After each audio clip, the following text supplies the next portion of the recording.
Everyone, thank you so much for joining us today. Really thrilled you could take the time out of your day to be here. And couldn't be more excited to be sharing with you our latest innovations from Point.1 and officially launching 3 brand new products within our data suite as well. Quick introductions till we get into it. So I'm Claire, I'm the CEO at Havas Links. Joined with me is Phil and Tapas. Hi there, Phil Strite, absolute data nerd. Really excited to talk to you today about how we've been using data to unlock new ways of engaging healthcare professionals. And I'm Tapas, I'm the medical director, also a former physician, so I'll be making sure that these two don't just talk rubbish and they do say things that are relevant to real doctors throughout. I'll also be asking you a few questions along the way, but I think Claire will explain that in a minute. I will indeed. So yeah, in terms of that, rules of engagements, please do feel free to submit questions as we go throughout. We're going to hold a decent amount of time for the end to do some Q&A because I'm sure there'll be some questions that bubble up. This is an open webinar, so to protect confidentiality, please don't submit any questions specific to your brands, but do feel free to follow up with us after that. And then as Tapas mentioned, we've got a few kind of polls and interesting tidbits about healthcare professionals scattered throughout this presentation. So please do take a second to get involved and hopefully have some fun. At the very least, I can guarantee you that you're going to learn something about early adopters today, which is surprising information. Great, so getting stuck into it, let's contextualize as to why we're here today before we go into those products, other than obviously to witness Tapas's charisma firsthand. But we know as an industry that we are under extreme amount of pressure right now. It's harder and harder for us to launch successfully. And in fact, it's almost 2/3 of pharma brands are failing to miss their forecasts in the first year post-launch. And that obviously has huge commercial repercussions. But what we found interesting is that almost half of those failures is because we're not understanding our customers at a granular enough level and being able to connect with them. But ultimately, perhaps that's not overly surprising when we think about how we look at physicians. And this is one of my favorite slides. But if we had Dr. Kim Kardashian, Dr. Elon Musk, and Dr. King Charles in front of us, in the pharma world, we'd be targeting these guys and talking to these guys in exactly the same fashion because of a one-dimensional view. Perhaps it's because they've all been married twice. Perhaps it's because they're all wealthy. But we're taking 1 or 2 parameters and targeting our customers in the same way as a result of that. Whereas we know that, of course, if we were talking to these 3 individuals, 3 different generations, we would need to be talking about different channels, different content, maybe even different tonality. And what we're seeing, interestingly, at the moment is that because of that one-dimensional view of healthcare professionals, there's actually a tension that is brewing between healthcare professionals and pharma.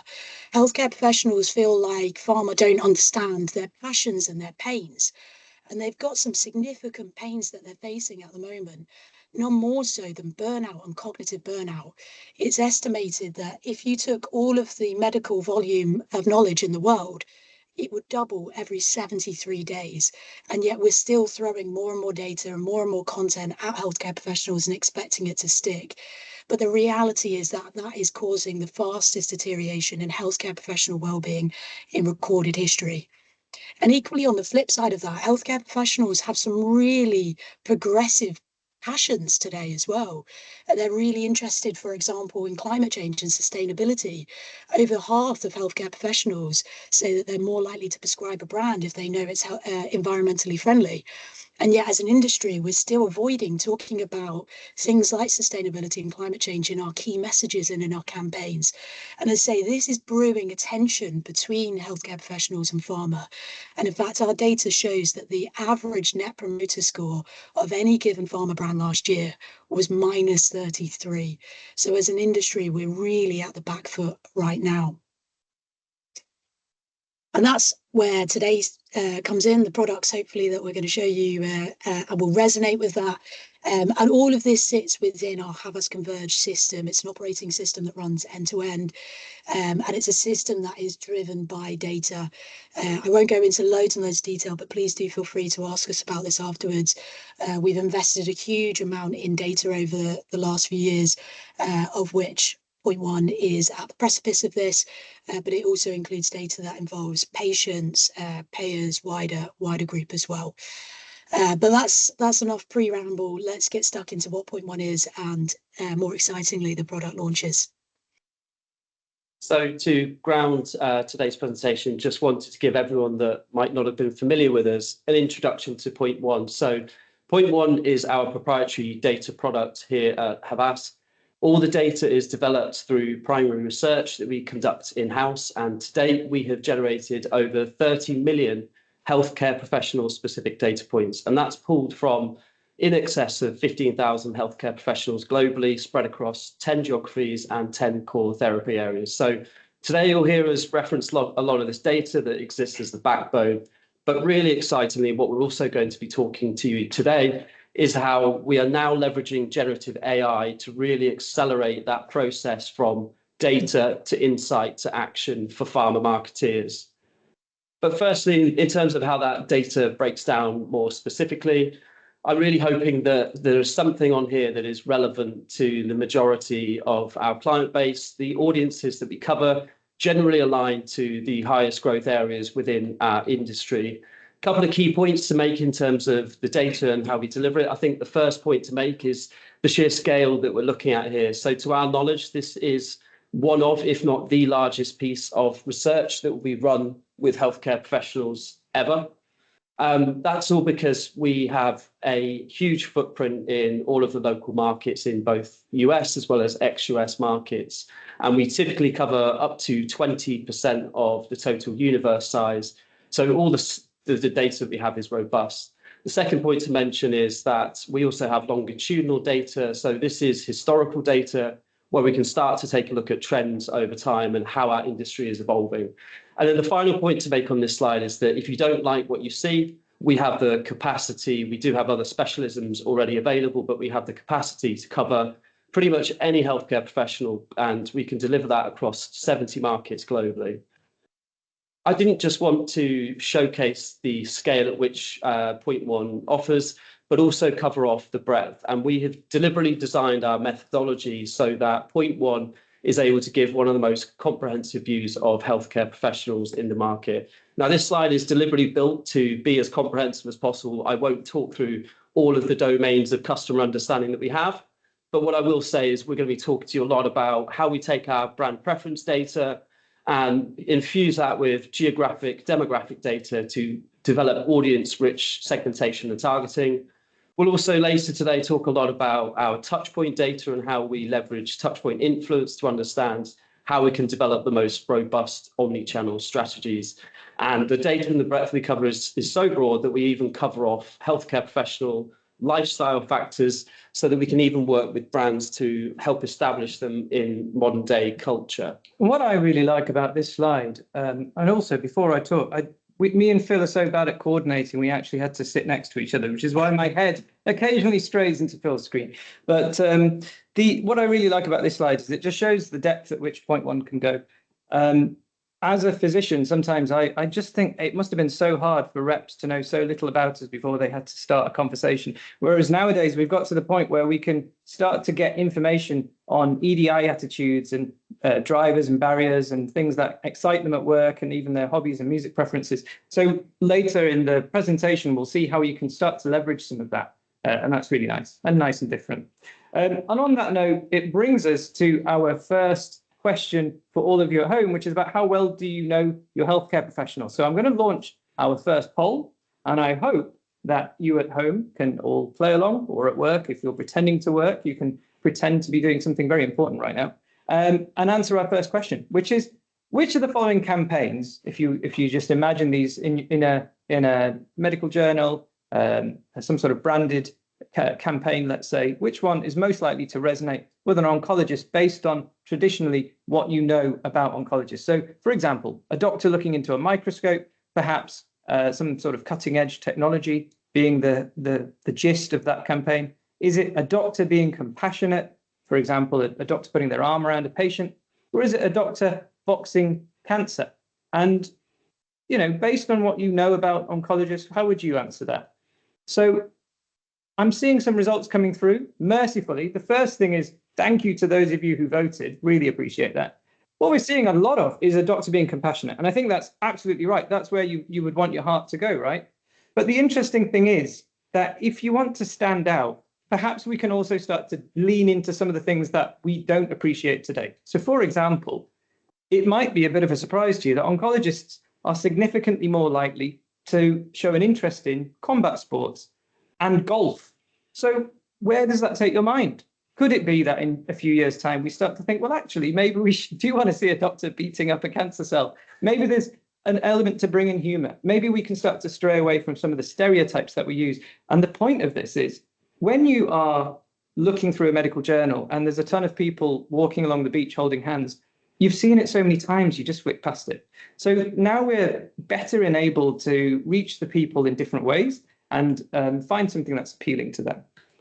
Amazing. So a very quick showcase of, I guess, some of the value of the data. But what we're really here to talk to you today is about how we're finding new ways and new analysis, as well as generative AI, to really unlock the true value of Point.1 data. So we'll take you through this as an overview. We'll talk to you firstly about, from an audience intelligence standpoint, our first product, which is Point.1 Genome. That's all about audience segmentation and targeting. We'll then talk to you, once you've grabbed those audience segmentations and customers, we'll then take you through Sens.AI, which is our generative AI personas product that's really there to help you. It's almost like a sparring partner for brand teams. If you're thinking about positioning, messaging, Sens.AI is really there to help work through some of those complexities. And then finally, we're also going to talk to you about omni-channel strategy and Point.1 synthesis, and a product that simply takes all of the headache away from developing and designing effective omni-channel strategy. But let's get straight into it and move straight into Genome. So before we get into that, how satisfied are you with your organization's customer segmentation efforts? So this is the second poll. We'd like you once again to get involved. We thank you so much for doing the first one, but let's see what sort of responses we're getting. So we're getting a sort of 50-50. We can definitely do better. We're getting, a 2.7 out of 5. So there's definitely room for improvement. 27 very keen people who are probably the same 27 who voted last time. So thank you very much. The thing about customer segmentation is that 63% of marketeers actually believe that the current way that we do segmentation is totally redundant. And over half are struggling to target their doctors, their customers effectively. Now, when we look at some of the models, some of the segmentation models that we've been using historically, and the one that you're about to see, I'm sure you're all familiar with, which is that diffusion of innovation model from the 60s, it's no surprise, perhaps, that it's really difficult to target people based on this, because it doesn't describe the things that are really motivating them. It doesn't have any opportunity to get to them from their personality and from their interests. It's purely just looking at them in a quite a derogatory way, if you look at some of the language. And yes, Phil has probably chosen the most offensive version of this model, with laggards being described as lazy bones that only adopt new products when there's no choice. But the point is, it's really hard to do any intelligent segmentation with models like this. And that's because those models are driven from just one or two parameters. And that's almost always how are they prescribing already and what are their attitudes to treatment. And this, of course, is really interesting information, but it's generally at a point in time, and it can sway completely from one day to the next or from one patient to the next. And so what we're looking at with Point.1 Genome is really how we can infuse that with a much deeper and richer view of an audience, so that we can apply statistical models and find where there's differences that are more durable and actually a lot more actionable as well. Phil touched on a lot of the parameters that we've got available, but this could be as simple as a generational gap. Are they a millennial healthcare professional versus a boomer? It could be a geographic piece, whether they're rural, whether they're in an urban setting. It could be a lifestyle factor. It could be whether they prefer German Shepherds versus Golden Retrievers.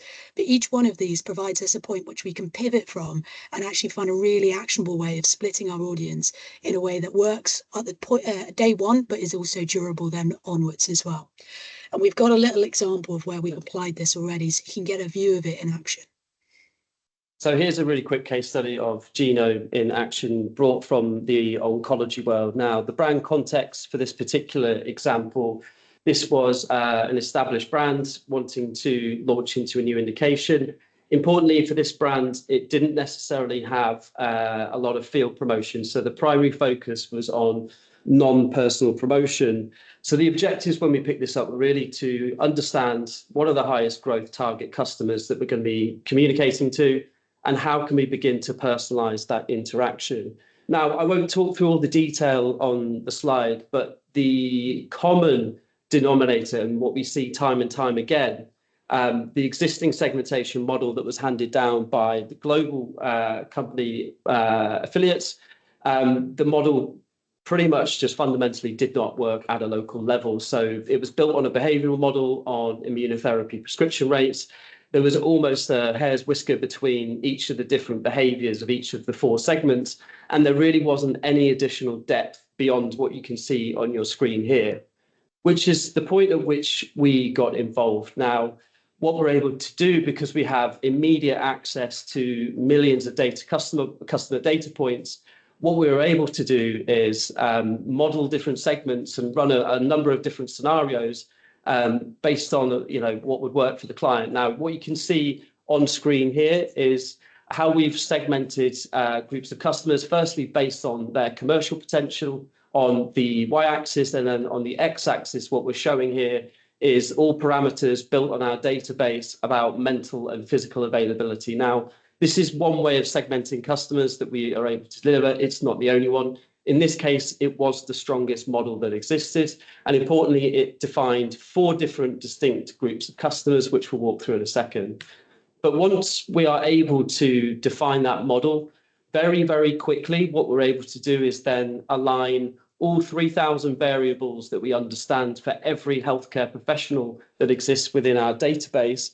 We're able to segment all of their responses to the questions in, we're talking days rather than weeks and months to deliver this type of insight. So what you have and what you can see on your screen here is a series of heat maps of those 4 different segments of customer. And very quickly and easily, we're able to distinguish where are those areas of divergence that need to be communicated to the brand that are going to be an insight that make the difference. So from my understanding, this is like a fingerprint for each segment based on their likes and dislikes and wishes. And so you can then really use it to, I suppose, tailor how you're reaching them. Is that absolutely? And hence the name Genome. It really fits along with a kind of genetic profiling of the doctors that we're able to do. But yeah, huge amounts of data available, within a relatively short period of time. Now, importantly, what we were then able to do, and this is just a quick snapshot of the core differences between the 4 segments. Working with the client, we're able to deprioritize 2 of the segments, and importantly, bring into focus the 2 much more likely to adopt this new medicine. And we were able to provide a really clear snapshot of some of the fundamental differences. And again, back to my previous point on non-personal promotion, we found that the architect segment was much more likely to be a boomer population. The next generation was much more likely to be a younger millennial cohort of doctor. And we found that the differences in non-personal promotion, you were able to achieve 4 times the reach in that younger millennial generation segment compared to the traditional architect. So it really went on to inform a lot of what we did. And what I really like about this is it really sort of highlights where we were at the beginning of the section, where we were saying that you've got early adopters and laggards, which gives you very little to talk about when you're opening a conversation other than, are you using this treatment yet? Versus where you are now, where you can really start to tailor, are you a visual learner? Are you a social learner? How much do you trust pharma? And it just allows you to do so much more for each segment, doesn't it? Absolutely. And it's almost as if you read my mind, Tapas. Next slide here, we have a really deep dive into content preferences for each of these different segments. So again, this is just one really short use case of taking a really specific look at some data and how do we bring that to life per segment. Perfect. So to wrap up on the first product, Point.1 Genome, I think obviously the impact of this is hopefully really kind of dramatic, but we're seeing so many segmentation models fail at the moment, and that's predominantly because it's based on 1 or 2 parameters. With Point.1 data, we can go much deeper and we can go much broader, that allows us to make sure the segments we create work and that they're durable. We've obviously also got the ability to look at this from a global down to a local level, so we can make sure that the segmentation and targeting isn't something that just works across markets, but it actually works to the nuances within each and every market as well. And the data's at hand, it's at our fingertips, so it allows us to be much quicker and more cost efficient than traditional kind of segmentation points. So with that, that's a wrap on our first product. And now we'll move into our second product. So Point.1 Sens.AI. So this is, in my opinion, well, it's my favorite of the products that we're launching today. It really allows us to get the customer into the room and bring them into the decision making at every single point. And hopefully it's gonna blow you guys away. Before we get stuck into it, I think we've got another poll. So I'll introduce. Oh, you're absolutely right. We have another poll, and the clue is in the name with Sens.AI or Sens.AI, depending on how you pronounce it. How confident are you with adopting AI into your insights and strategic planning? So on one hand, you are not at all. Perhaps you're more familiar with pen and paper and you intend to keep it that way in your organization. Or on the other hand, maybe you completely are already in love with it and you have, in fact, replaced yourself with AI today and you are off on the beach somewhere or playing golf. So let's see, how confident are you? I think the answers are showing we're in the middle. We've not quite made up our minds. Some have dabbled with it a little bit, but there's certainly, again, room for improvement. So let's have a little think about where could AI start to help us in this area? Well, we know, of course, the gold standard when it comes to market research is to go to actual real doctors and speak to them and get their opinions. But there are challenges as well. It can be a costly process. Sometimes we don't have the luxury of time. So is there a way that AI can start to help us with some of these in terms of efficiencies?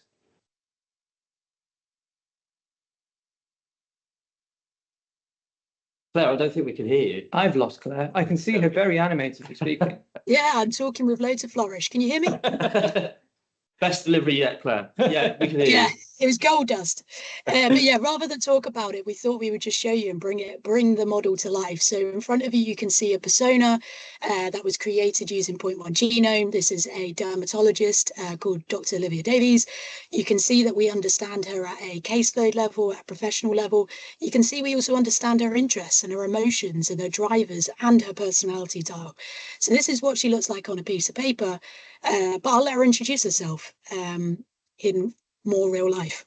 Hi, I'm Olivia Davies, an AI persona of a dermatologist created with Sens.AI. At Havers Links, we understand the challenges of reaching healthcare professionals effectively.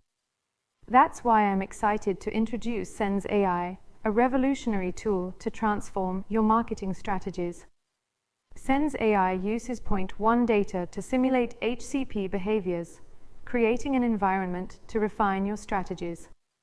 Because we are built on data, we can offer consistent and objective insights without the limitations of traditional market research. To show you the potential of Sens.AI is go side-by-side comparison with a historical piece of research that was conducted on some concept testing. And what we're going to show is how those work side by side. So the first point I'll make actually before we show you the potential of Sens.AI is to probably make the comment that had this tool been available 4 years ago, the team creating these concepts probably could have used Point.1 data and insights, such as the propensity towards connection for patients to help define and use some of those insights to define the concepts themselves. And then the other point I will make is that we probably could have done a better job of refining and defining what truly needs to go into research. So we probably could have taken 4 concepts down to 2 or 3 and maximize the opportunity that we have with humans to really push the concepts forward. But what we'll do to just quickly show you what this looks like, on your screen here you can see a user interacting with our interface. What you're able to do is upload your campaign creative concepts and importantly, define the strategic prompts that are most important to you. So in this case, we're looking at things like memorability, impact, and relevance to the particular segment of customer. Again, you're able to interact with this and the generative AI produces the response. And very quickly here, you can see that we've pushed the AI to produce a much more quantitative assessment of the creative. And again, you can see from the table how that is generated. Not only are we able to do this and interact with Sens.AI, but what we're also able to do for customers is actually bring these segments to life. And on the next slide, I'll actually show you how Dr. Sphere actually responds to two of the creative concepts that we put into research. Let's walk through an example of two creative concepts for our Product X campaign, focusing on motivating prescriptions for adult and adolescent patients. Remember, AI creative testing is just an example of how you can use Sens.AI to enhance your campaign development workflow. Let's start with the high five concept. The pro here is its positive and collaborative feel. The high five universally represents success, suggesting a positive doctor-patient relationship. However, this asset faces significant challenges in a few key areas. The core message is subtle, vague, and the mention of the product and the specific condition it addresses is absent. There is no clear message or any indication of next steps for HCPs. The phrases, "that's my control safe," and "that's my confident," are awkward and confusing. Furthermore, while the image intends collaboration, it does not focus enough on the benefit of the product. Now, let's look at the second asset, the confidence concept. This asset is strong, with good contrast, but also standard and lacks distinct brand elements. It aims to showcase a transformation, moving from conflict to confidence, addressing emotional well-being. But again, it falls short by lacking a clear indication of how the product can lead to confidence. While the second asset has more emotional impact, I lean towards the high five asset as the base for further development. However, it's important to address the clarity, memorability, and call to action issues I just highlighted. So hopefully you can see there what we think is really exciting in the potential of this. I mean, in my opinion, probably almost already 10 times more useful than Tapas would have ever been. But I think we're particularly excited about this, just in the way that it's going to be able to optimize the way that teams work. We really think this has got a lot of breakthrough. But one thing that I did want to talk about, there's a lot of news around the accuracy of these models.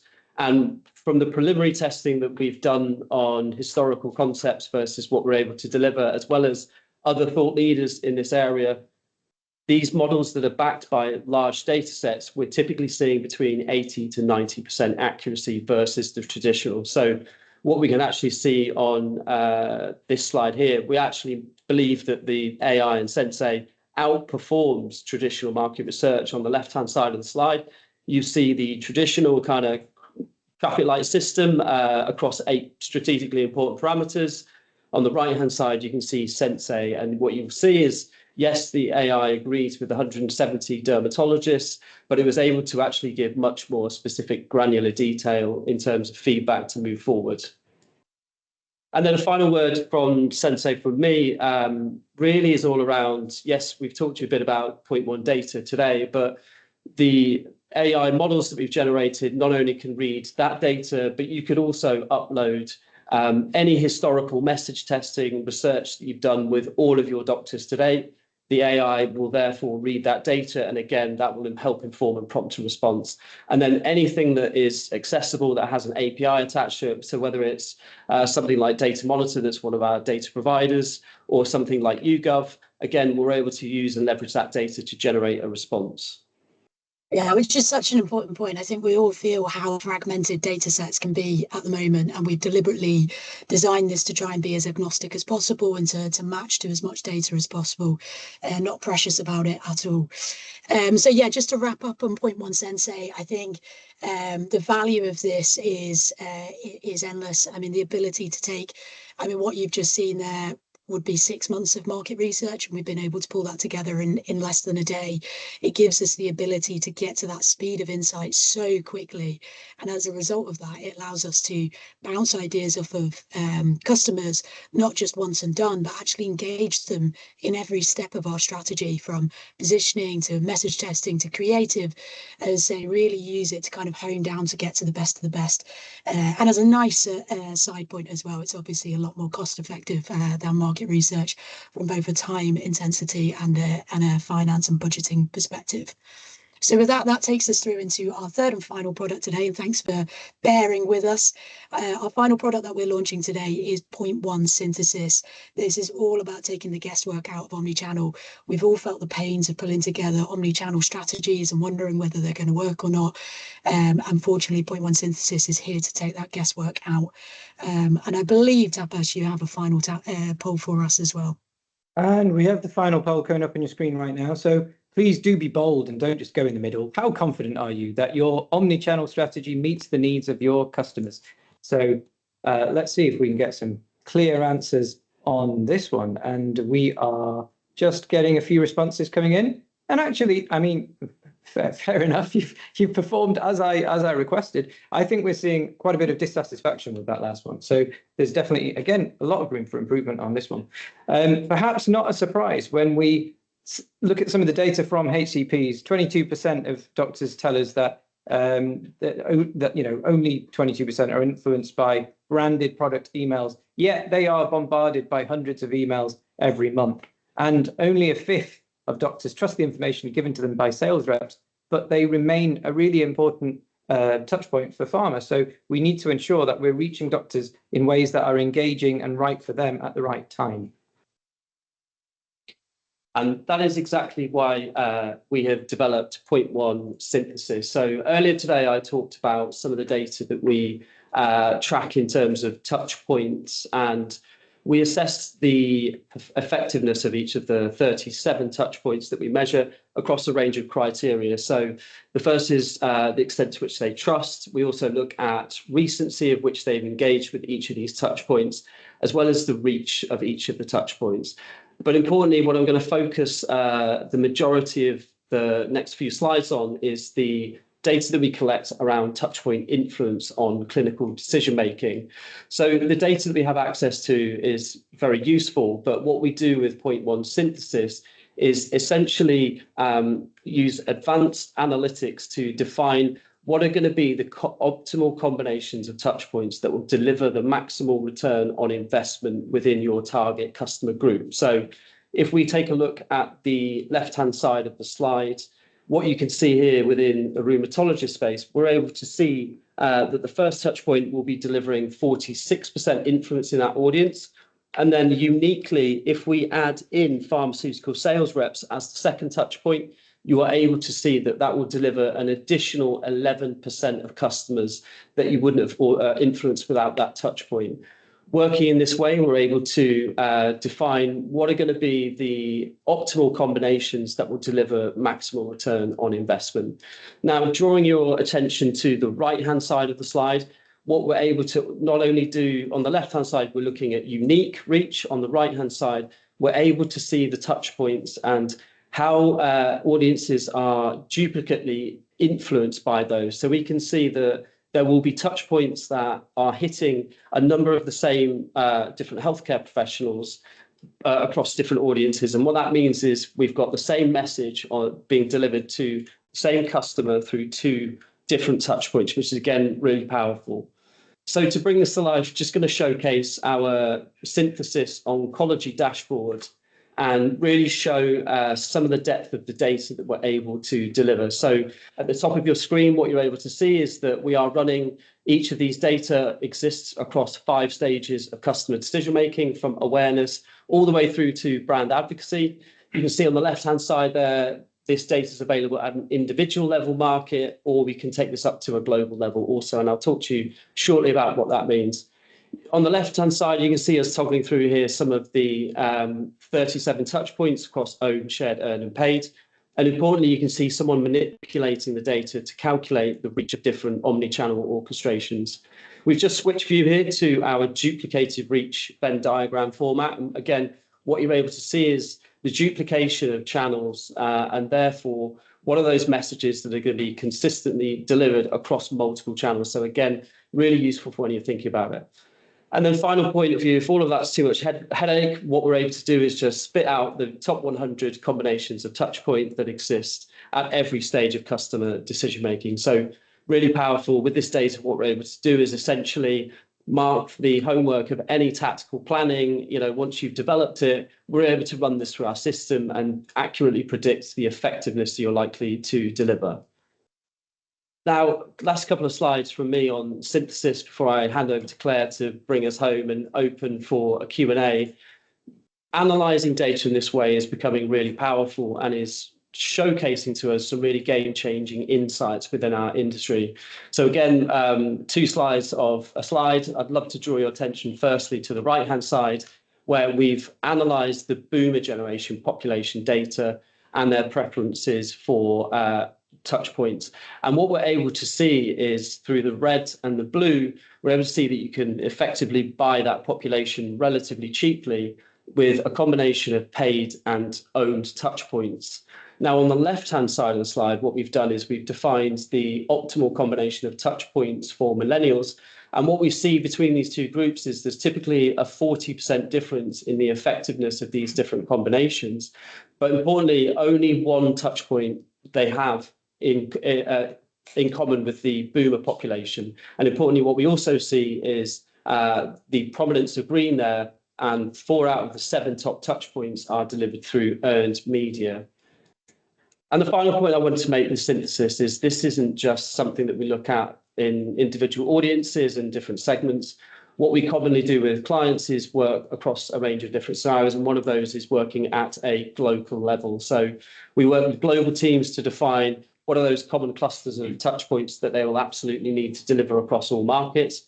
And then we also define through local playbooks and local working through this data, we're able to define what are those really important power touch points at a local level that are going to drive, huge amounts of reach at a local level. And again, that's all developed through with both global and local teams.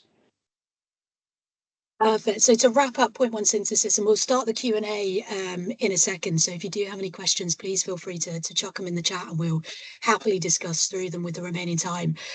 But yeah, to wrap up on Point.1 synthesis, I think omnichannel strategies is something that we as an industry have struggled with for a while. What we're able to do here is obviously, first of all, make sure that we're actually listening to the customer, listening to what's going to influence them, what they want to engage with, trust levels, so that we can create a truly audience-first omnichannel strategy. And as a result of that, we can be quite confident, therefore, in the impact and the return on investment that we're going to get. Rather than relying on the same old channels, we can be really sure as to what's going to make a difference and nudge that customer towards where we want them to go. Obviously, the other benefits of this is that it allows us to remove wastage, because it means you don't need to develop and spend money and time creating pieces that aren't going to have an impact. And of course, the ability to look at this from a global down to a local perspective allows us to make sure that we're creating those power tactics, but we're also creating assets that are really going to resonate market by market as well. So that's us to give you a quick overview. The 3 products that we were very, very excited to share with you today. Point.1 Genome, that allows us to do segmentation and targeting at a much more granular level and pull apart and tease apart those differences, whether that's lifestyle differences, whether that's generational differences, to create models that truly resonate and are durable. Point.1 Sens.AI, that allows us to bring the customer into every point of our journey, from synthetic testing when it comes to positioning, creative, messaging, you name it. You can bounce ideas and use them as that sparring partner throughout. And then Point.1 synthesis, taking that guesswork out of omnichannel strategy and planning. So again, thank you for bearing with us. Any questions at all? Now, we don't have any live questions at the moment, but I had a question which I possibly should know the answer to, but I'm going to ask it anyway. And the question will be to you, Phil, seeing as you're sitting next to me, which is that you showed us a nice example of creative concept testing from your lovely dermatologist AI. Yeah. Can you also test messages and message architectures and statements and so on? Absolutely. So, I mean, the first thing I'll do is probably open to say we focused the conversation today on concept testing alone. The application of this is much broader. So we see Sens.AI having a role in, competitive intelligence and defining and simulating how new market entrants might enter. So everything from kind of strategic planning. We also think that it has a lot of potential in building and bridging gaps in understanding from the audience in general. So again, bridging any gaps in audience understanding, but from a concepts and stimulus, yes, absolutely. Message testing is something that we can certainly deliver on, and again, it's very accurate and very objective in terms of the way that it responds based on the data that we have. Nice, thank you very much. Well, at the moment, I don't think we've had anyone who is brave enough to put a question into the chat, but for the last couple of minutes, we'll hang on a little bit. If you want, please do feel free, post anything. And in the meantime, I want to give you my second question, which is, I'm going to keep going until we get one, I think. But no, we will let you go a bit early, of course. We're not going to keep you here for the whole hour if we don't have any questions. But just one final question then is the way that this is valuable across countries. I think that was really amazing. I saw that in action once, and I was really impressed. I saw it with it was again messaging, how you could tailor a message depending on the insights of Germany compared to what they were interested in France, compared to what they were interested in the UK. And I thought that was mind-blowing. Could you, I know you've covered that a little bit, could you just explain the benefit of that and the way you can do that and how you can get those country nuances? And it's kind of instant, isn't it? Absolutely. So we know that there are some very big cultural differences across the markets in which we operate. We know that they have very, very different drivers. We also then even we talked about segmentation. We're able to, apologies, nobody's told the police here in Manchester that there's a very important webinar going on. But what we're able to do is, absolutely build that robust data into what we do. And then with Sens.AI, again, what you're able to do is personalize the message. So if it's a more patient-driven segment, again, we can work to define how message, what's the type of message that's going to land most optimally with that audience. All right. Thank you very much, Phil. Claire, back to you. I think we're not getting any questions today. Very respectful audience, it turns out, but thank you for the attention. Claire, why don't you finish with that? Absolutely. I mean, echo that. Thank you so much, everybody that joined us today and took part in the polls. If there's any kind of specific questions, pieces that you want to ask outside of this, we just got a question. Here we just go. got some questions. Just got a question, did we? So it's not even popped up on our side. Can you see the question? Yeah, on I've your got to side? say, have you already deployed these tools approaches, and what is the hit ratio of predicted versus measured results?